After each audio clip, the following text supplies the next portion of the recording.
Good morning. Day 22 in Thailand. Will be my last day. And last night I didn't sleep too good, neither too bad.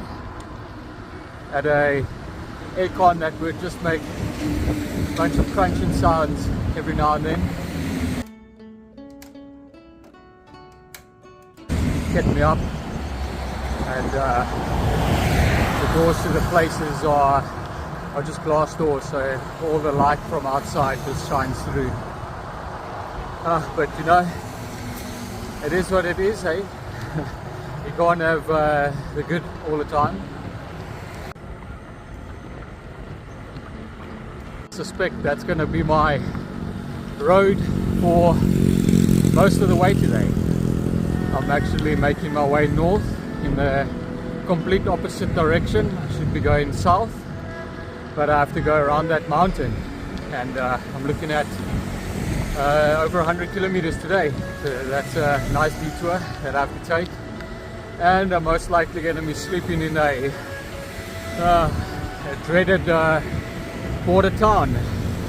They are never good.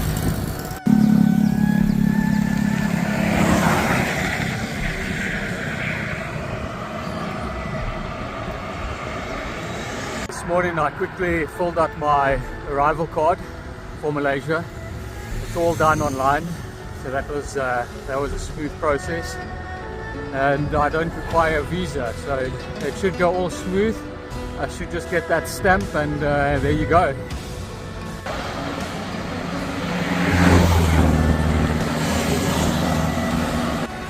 The first state that I'll be entering in Malaysia, the town is called Perlis. Now that reminds me of the word perilous, and it's just leaving a bit of unsavory background thought in my mind. Border crossings are never a fantastic place, and to have a name like that doesn't help at all.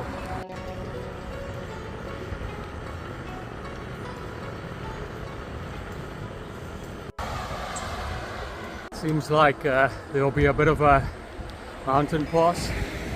Luckily it's early in the morning while my bum is still fresh.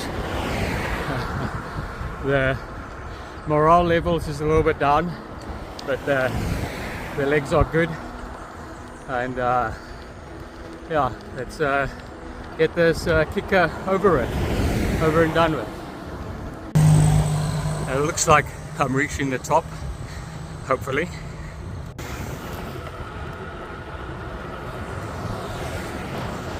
With how busy the days have been here in Thailand, I haven't had time to think of anything else except for the current day that I'm on, and yeah, I don't even know one word in Malay.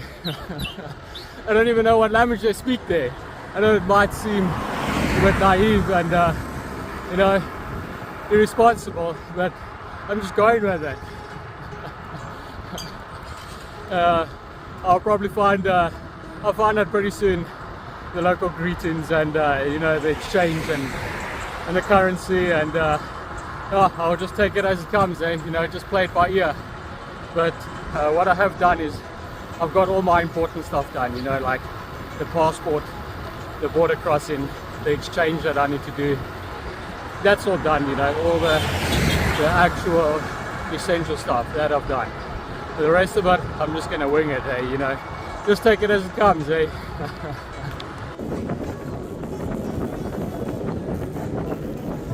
Most likely we'll be seeing a lot of those. What I do know is that there's quite a lot of diversity there. There's a predominantly Muslim community, and Chinese as well, and Buddhism. It's a Chinese Buddhism as far as I understand, and there's some minorities, some Christian minorities, and then a whole lot of smaller denominators.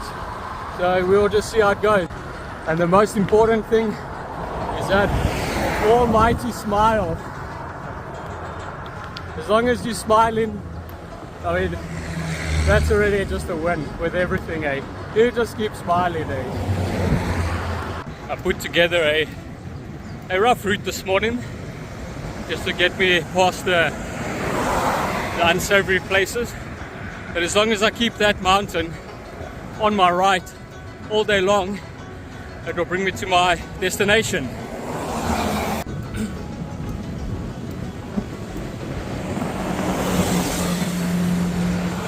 Well, at least it's nice and cool here in the shadow of the mountain, and it's nice and green. The road is smooth. There's my route, the red markers going around that mountain range. Now they got that durian. The smell of that durian, you know, it's like when somebody lights a pipe with a match. You know, that first shockwave of tobacco and match smells quite nice. Same with that durian, you know, like when you get the first scent of it, you're like, that smells quite interesting, you know. Once you open it up, oh boy, then it smells like crap. And I would like to actually just blast through this major roads as quick as possible, and you can't think clear. Find a better place to take a quick breakfast. Clean, cool aircon and silence from that highway. And this is really the good food for me. Nice energy for the legs. Now that I've got some food in my system, I can think better and face this northeasterly headwind that I've got.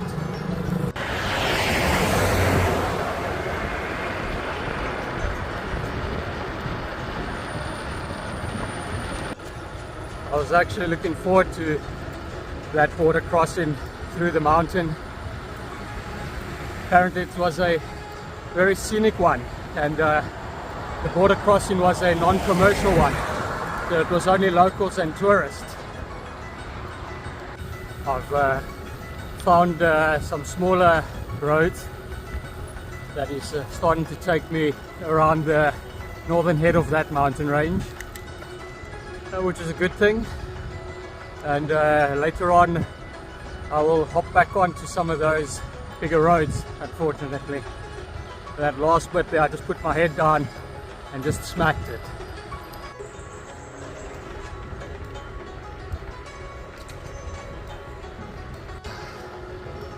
What a relief this is from that highway. Gotta enjoy it while it lasts. Take it all in.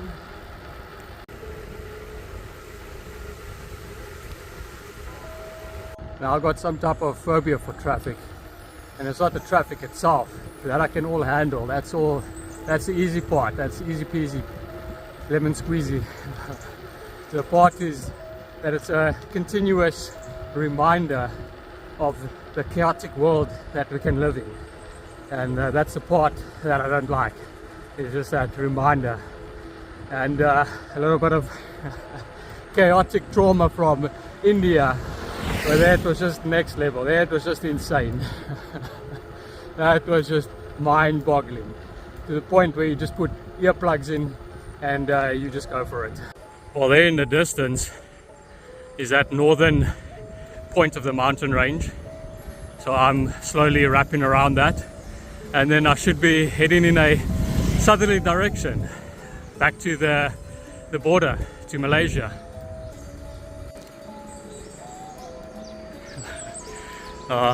These poor dogs. These dogs, most of them are just a host to fleas and ticks and whatever else is bothering them. The new temple been built, finished off, third fix. So I don't know much about Malaysia, and just what I understand is that quite a lot of it was part of the trade system, part of the British Empire, and they established their trades here. And yeah, a lot of the countries that you travel through, a lot of things that you hear the whole time is just colonization this, colonization that.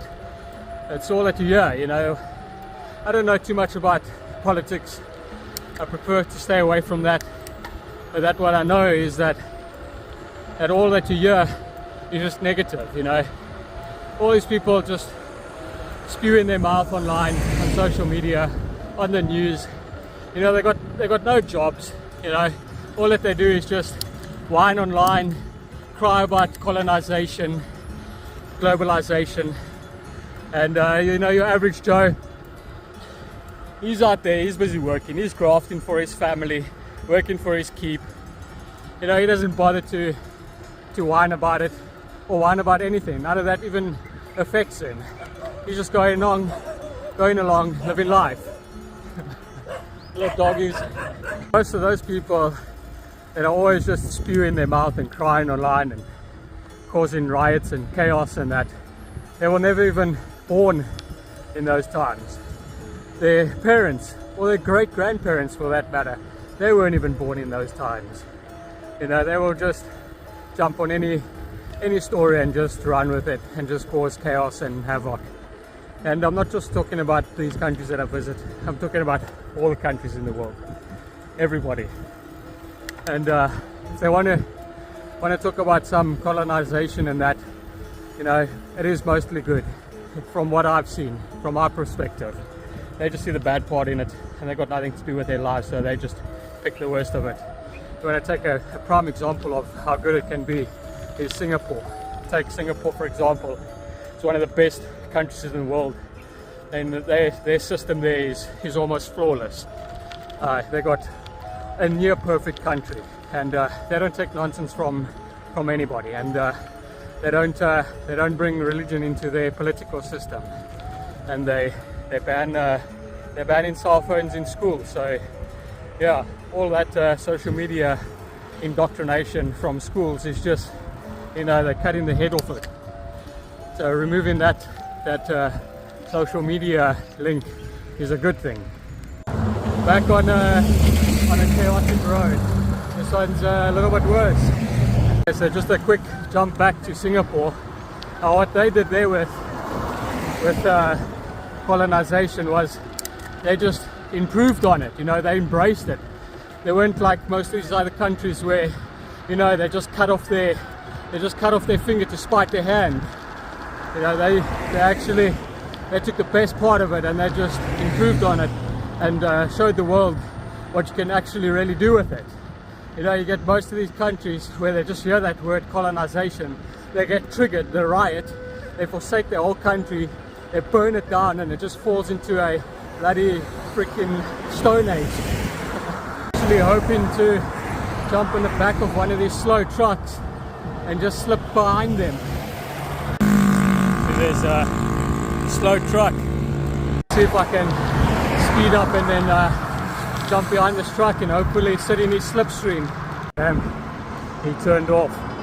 The extra cushioning that I put in the saddle, my seat is a little bit high, so I'm going to take the moment to just quickly drop it down. Bit of extra cushioning that I put in my saddle yesterday morning. It raised my saddle up a bit too much, and I've just lowered it now, and it's made a massive difference. And I only lowered it about 8 millimeters at max, maybe even 5, but it does make a day and night difference.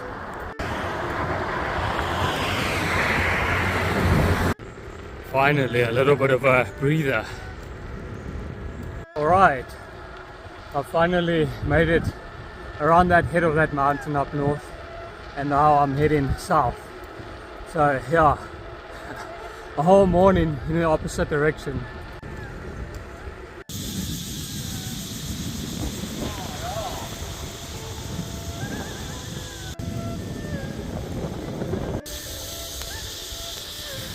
Cicadas are in full force.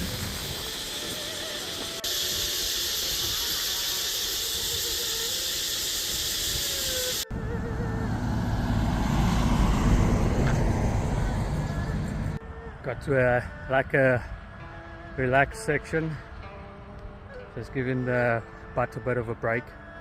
It is super sore and my feet are barking. Yeah, it's been a hectic morning, insane. One of the toughest morning so far,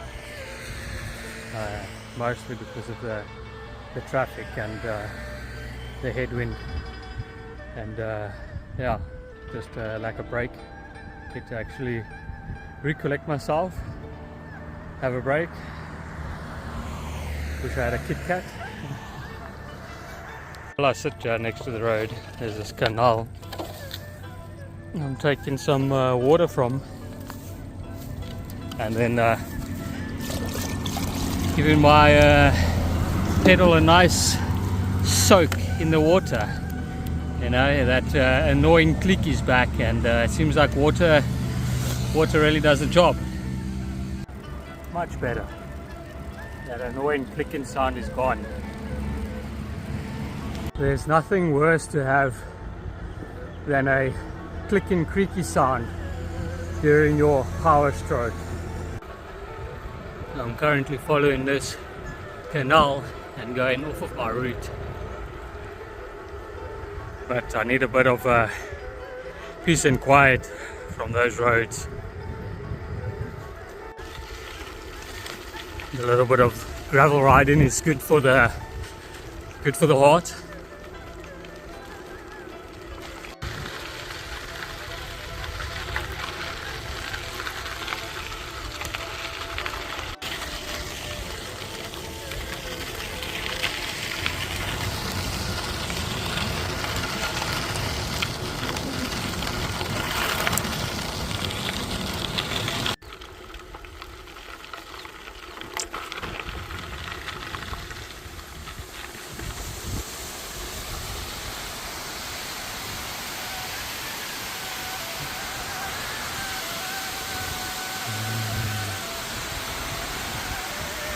It looks like an albino water buffalo.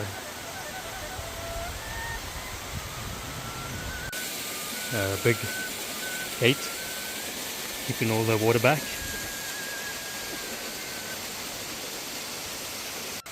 Now just this small little motor, and through all this transmission here and gears, that will actually raise that big gate up and let all the water out.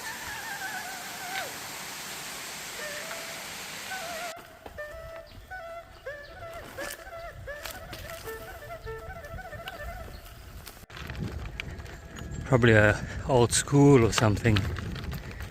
Alright, let's head back. I've actually got nothing to eat with me, nor to drink, so I need to find a place where I can resupply on some fluids and get something to eat. Now I've got some snacks, something to drink, rest in the feet, and I just have to remind myself that I need to stop every now and then. Pushing quite hard is it's quite difficult, especially in this heat and the chaos, and before you know it, you're actually taking quite a toll, especially the bum. Rest in the bum now, like a... Check out what I found in no man's land.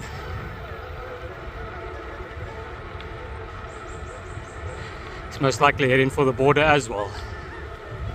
Well, definitely, because this is the road to the border. Check this out.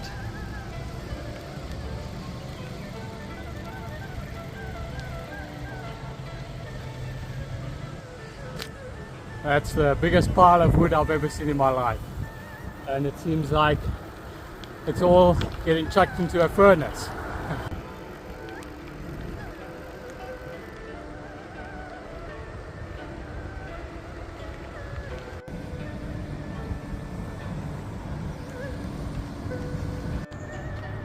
I must say, it actually smells quite nice. They could be using that wood to make some type of chipboards or superwood or something like that, eh? Maybe that's what they're making. Maybe it's not going into a furnace and producing electricity. I didn't see any power lines coming from it, so they're most likely making something from that wood. Could even be paper, could even be toilet paper, who knows. I think what I do when I get to that border town is I'm going to find some accommodation first, and then I will head out and find some money exchanges and get some of the Malaysian currency, and then I'll just go check out the border, you know, just get a heads up of what's cooking there. Malaysia border, 5 kilometers. All these little shanty houses.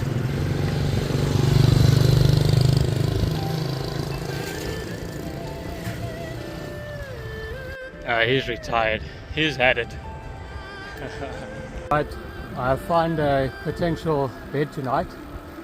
It is back that way, about 2.5 kilometers away from the border, which is a good thing.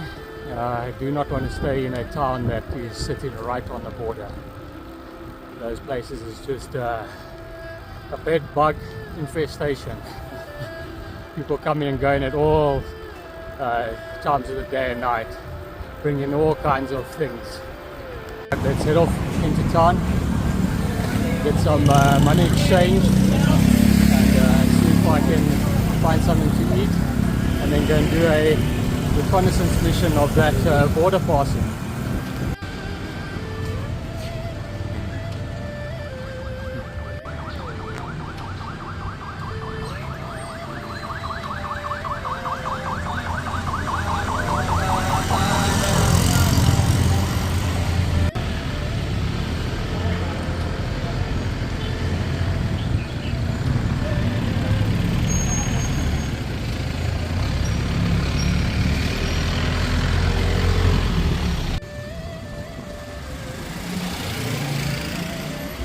I just basically stopped just to catch my breath and have a look around, and just right across the road there was a nice money exchange.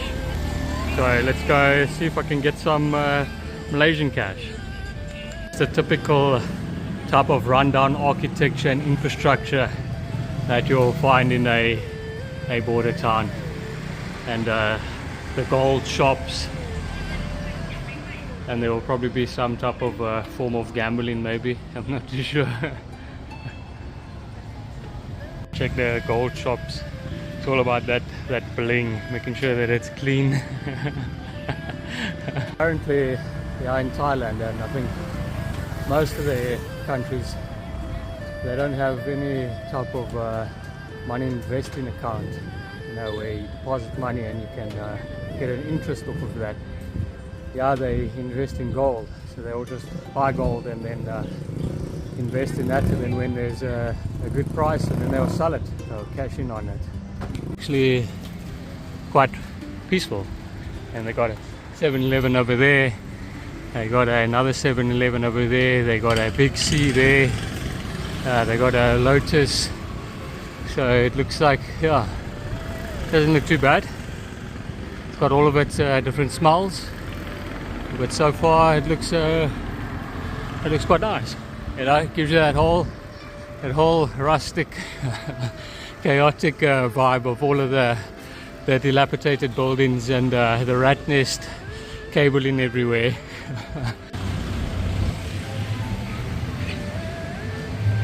All little Chinese temple.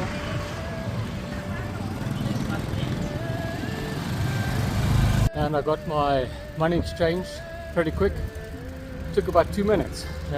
No passport needed, just the money, and then they give you what you want, and that's it. They give you a nice little receipt to show you what you gave them and what they gave you.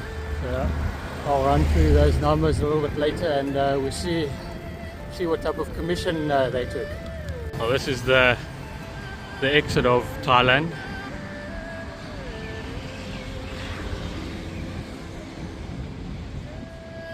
Looks rather dead. It is now mid-afternoon. They got their own spot. Alright, so I just chatted to one of those immigration officers, and she basically gave me a heads up on how to make it a quick process tomorrow morning. So that was lekker.